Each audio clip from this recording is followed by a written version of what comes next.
Hey guys, it's Shane. I'm a filmmaker and DP based in San Diego, California. Today I just wanted to talk to you guys about some of the steps and tips I have for starting your own freelance business. So my step number one is just to create your own website. It's really simple. Just use Squarespace or Wix or one of those website builders. You only need a couple things on there. You just need a reel, you need a couple example videos, and then just a contact page for people to get in touch with you about potentially working with you. Now the second thing you need to do is create that reel, and that can be really annoying. Like honestly, creating the annual reel for me is one of the things I don't like the most, because you just have to find all this footage that you've shot over the year or even over multiple years if you want to use all of your footage. And there's so many hard drives involved, and they're usually like old spinning disk hard drives, and it's just such a pain cataloging all that footage and culling it and bringing it in, and then you have to find some story to tell, so it's not just a bunch of cool visuals, because yeah, visuals are cool, but you want to do more than just have a bunch of cool visuals. You want to tell a story. But anyways, all that aside, creating a reel is one of the most important things for you to do as a filmmaker. So step number 3 is to get a business license and a DBA if you want to have a fictitious name. If you're just going to use your own name, I'm pretty sure, depending on your state laws, you don't need to register a DBA. So for me, I operated as a sole proprietorship for a really long time with just a simple business license from my city, San Diego. Right now in 2022, I'm going to be transitioning into an S Corp. So I just got to the point where I was making enough money to where it made sense for me to put in the work to establish an S Corp, and then also to pay the franchise tax, because in the long run it would actually save me money. And then another added benefit of an S Corp is it protects you legally from any kind of lawsuits, you know, kind of worst case scenario stuff where people might try and go after you personally for damages. But the bottom line is just get your business license, start there, start as a sole prop, start simple. Step number 4 is to start tracking your expenses. This is really, really important. I use QuickBooks Self-Employed. That worked well for me for years. You want to be able to report all of your expenses and all of your mileage so you can write it off on your taxes, because otherwise you're gonna owe a crap ton of money for taxes. And if you buy things like a camera or a lens, or you buy drone insurance, all the meals that you spent money on while you were out on a work shoot, that's all stuff you can write off, and then that'll save you money on your taxes. Step number 5 is to create a business bank account. For me, I was already using Wells Fargo for our personal finances, so it just made sense for me to open up a couple business accounts with them as well. So literally everything that was getting paid for out of the business bank account was all stuff that I would be able to write off. I would be able to find it in the business bank account instead of having to search through all these hundreds of personal transactions as well. Step number 6 is to sign up for as many freelancing websites as you possibly can. For me, the most helpful one has been Thumbtack by far. I found the most work out of that. I've found the most responsive potential clients out of that. But I believe in signing up for all of them, because if you sign up for Thumbtack, for Upwork, for Fiverr, for Production Hub, for Staff Me Up, if you're doing all that, and then you're linking all those to your personal website, all those websites linking to and from each other will boost your general SEO for all of them. And then of course, you'll hopefully be getting leads from all of them as well. Step 7 is to network your butt off. And really what that means is it's making other filmmaker friends who you can hopefully contract with for each other. I have lots of friends who I will hire out as a gaffer or a production assistant or a camera operator. Or sometimes what happens is I can't take on a gig because I'm already booked, and so then I'll hand that gig off to somebody else for a referral fee.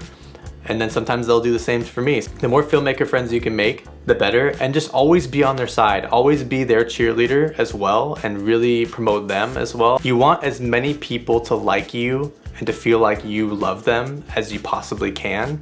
Because then if they feel like you really like them and they really like your personality, they're gonna want to recommend you to other people, and that's huge. Step 8 is to build clientele. And what I mean by that is don't look at your clients as one-offs. Don't look at them as like, you know, I'm just trying to get the biggest budget out of this person as possible so I can make as much money as possible. No. What you really want to do is you want to build up the person that you're working with. And what I mean by that is if it's a small business, work with them and help strategize with them so that the video that you're producing for them can grow their business. Because if their business is grown, then they're in a better place financially, as a business. After they work with you, then they're gonna be in a healthier place to come back for more work they'll be super happy because they're better after you've met them and worked with them. And so they're gonna wanna recommend you. My ideal project is where both me and my client have a win-win situation. They win, I win, we all win, we're all happy, they love me, they love what I produce for them, they're making more money from what I produce from them, so they're gonna recommend me to all their friends, and of course they're gonna work with me again. So build your clientele, impress people, over-deliver, get them to be your biggest cheerleader. And as you continue to impress more and more people, they'll all come back, they'll all recommend you to other people, and before you know it, you have a whole web of clientele and people that love you and recommend you to people. Step number 9 is if you don't have the capital to buy gear, that's fine, rent the gear. Rent it. If you can, charge it to the production. If you can't because the budget's too small, take the hit, produce great content, and maybe next time you'll get paid more. Or maybe next time you'll be able to buy the gear and then you yourself can rent that gear out to other people and it can hopefully pay for itself. So for example, if you buy a C300 Mark III for 11 grand, and say you put it on a credit card, while it's not totally smart to just take 11 grand in debt if you're not ready for it, if you are ready for it, then maybe you can charge that rate that you're spending per month on that credit card bill as your rental fee, and then if you rent it out once or twice a month, it can pay for itself. I mean, maybe that could be a cool idea. Step 10 is to stay inspired. This is a huge one. Stay inspired. What does that mean? That means most likely you're probably working alone a lot of the time, so it means probably listening to podcasts. It's probably watching YouTube videos of people that are a little bit further down the road in their career than you and that you want to be like one day, and watching their lives helps you stay inspired and motivated to keep hustling. It also means having friends that you can stay accountable with that are in the same season as you, that are also freelancing or also starting a business, and you can all be in it together. Step 11 is decide on rates. Decide on the rates that are good for you. So decide on a day rate, decide on a half day rate, decide on your editing rate, your hourly rate. And what you want to do is you want to really make sure that you've budgeted everything that you need. So budget all of your personal expenses, budget all of your business expenses, and then you basically want your rates to, if you have the ideal amount of work, pay for all those things and a little bit more. Now pricing is an interesting thing because you want the skills to back up your rate. So make sure that your reel and what you can produce is worth what you charge. But at the same time, there are a lot of people out there that will pay a lot of money for video. So don't be afraid to charge more than what you're comfortable with. But at the same time, be ready to compromise on your pricing if you have to. So if you have a really slow month, or if there's a project that's exciting enough to you creatively, where it's worth it for you to take a pay cut, don't be afraid to do that. Step 12 is to have amazing customer service. Go the extra mile every time. I know it's super annoying when the client gets back to you on the 5th revision or the 6th revision or the 12th revision, but just be really positive about it. And if you have to, if you're really sick of it, then just be really professional and really courteous when you tell them, hey, just so you know, this next round of revisions is the last one until I start charging you more, so make sure you get everything in there that you want taken care of. Just simple things like that, where if you communicate really well, then it almost doesn't matter what you communicate as long as you're doing it in a really respectful way. In a lot of ways, having good communication is probably one of the most challenging, but also one of the most important things about being a freelancer and a self-employed person. Step 13, take as much work as you can. Especially if you're just starting off, take all of it until your hours are filled. 40 to 50 hours a week is probably a good goal to set. And if those hours aren't being filled up, then fill them up. Even if it's a free project or a passion project, stay working, because that'll help you to stay motivated instead of feeling like you have nothing to do and then you're kind of twiddling your thumbs and spinning your tires and it feels like you're not getting anywhere.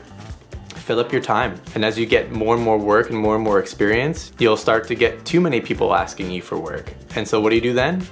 You raise your prices. That's right. You have to create the demand before you can really start charging more. And then what I like to do is just take it to that next level of pricing, and then take it to that next level. And then the demand comes up and then you take it to that next level. And then before you know it, you're charging $700, $800, $900 a day for your day rate, or more, depending on what city you live in. And you're saying no to work because they don't pay you enough. And that's a great place to be in, but you don't start there. So just keep creating that work. And don't forget to create things that you want to work in. This is a bonus tip for you.